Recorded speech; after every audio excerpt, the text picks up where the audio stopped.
Alors, dans la sourate Luqman, sourate 31, le verset 6, il y a un verset qui nous dit وَمِنَ النَّاسِ مِنْ يَشْتَرِي لَهْوَ الْحَدِيثِ لِيُضِّلَّ عَنْ سَبِيلِ اللَّهِ بِغَيْرِ عِلْمٍ وَمِنَ النَّاسِ مِنْ يَشْتَرِي لَهْوَ الْحَدِيثِ لِيُضِّلَّ عَنْ سَبِيلِ اللَّهِ بِغَيْرِ عِلْمٍ.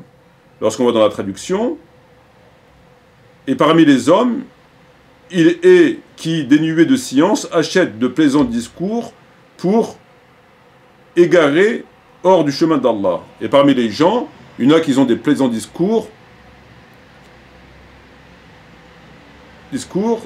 pour égarer du chemin d'Allah, sans science. Beriri ilm. Et on nous dit que ce verset s'adresse, concerne la musique. Peut-être, peut-être pas, c'est pas mon propos, c'est pas mon sujet, et pour moi c'est secondaire. La musique, je leur laisse. Mais si ce verset s'adresse pour la musique, il s'adresse davantage pour eux. Ces gens qui ont des plaisants discours et qui finalement égarent du chemin de Dieu sans science, berri les ilm, c'est eux.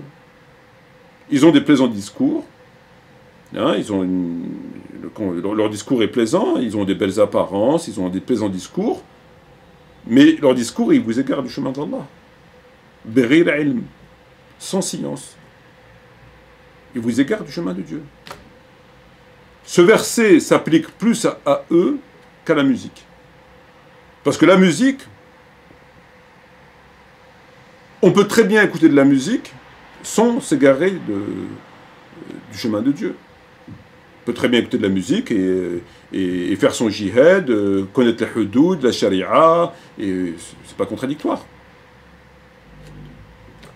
À moins que toute la journée, tu as un Walkman sur les oreilles, et puis tu écoutes du Bob Marley toute la journée, et puis ou tu mets un poste radio là, un magnétophone, je sais pas quoi. Mais quelqu'un qui, je sais pas, il rentre dans son travail, mais il allume la radio, ou dans sa voiture. Est-ce que cette musique va forcément l'égarer, berri ilm? Alors comment la musique peut égarer sans science? Parce qu'il te dit ici, berri ilm. Liyudil an sabilillah berri ilm, qui égare du chemin de Dieu sans science. La musique n'a jamais prétendu avoir de la science. Donc ce verset, sans discuter s'il parle de la musique ou pas, c'est pas mon propos et je leur laisse à eux. De toute évidence, ce verset s'applique à eux. Parce qu'ils ont des plaisants discours et qui finalement égarent du chemin de Dieu sans science. Et c'est ce qu'ils font. Je défie quiconque aujourd'hui de venir nous dire comment peut-on penser une seule seconde? Comment peut-on penser une seule seconde que ce qu'ils sont en train de faire là, déjà ils font ce qu'on leur demande de faire, c'est très simple. Ce sont des curés, des prêtres, des pères. Père Rachid Aboudefa, père Nader, père Eric, ce sont des pères. Ce sont des curés. Ils sont comme le pape qui passe le temps à caresser la tête des gens. Ce sont des gens laïcs, dépolitisés.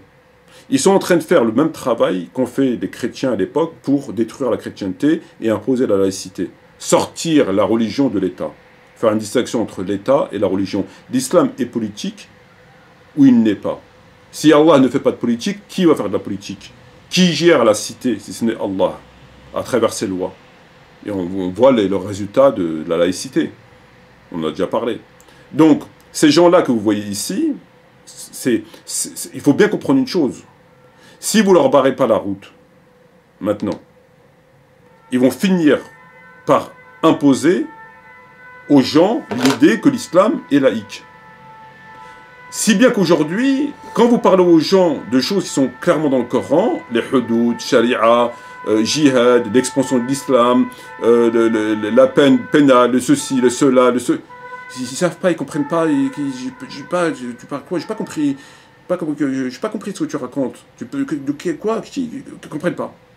Mais quand vous leur parlez de choses, de musique, de gélatine, de malabar,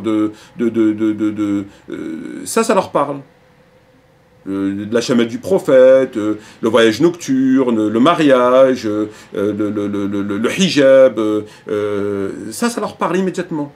Ben parce que ça finit par rentrer dans la tête des gens. On leur fait oublier, l'islam est devenu étranger. La parole d'Allah, elle est devenue étrangère. Le discours que je vous tiens, il est étranger. C'est un discours étranger. Pourtant, je ne vous fais que lire le Coran. Mais il est étranger. Qui parle comme ça en France? Qui parle comme ça en Europe? Personne. Personne. Moi, je suis un étranger. Mon discours, il est étranger. Pourquoi? Parce que c'est un travail qu'ils ont fait. Et il faut impérativement leur barrer le chemin.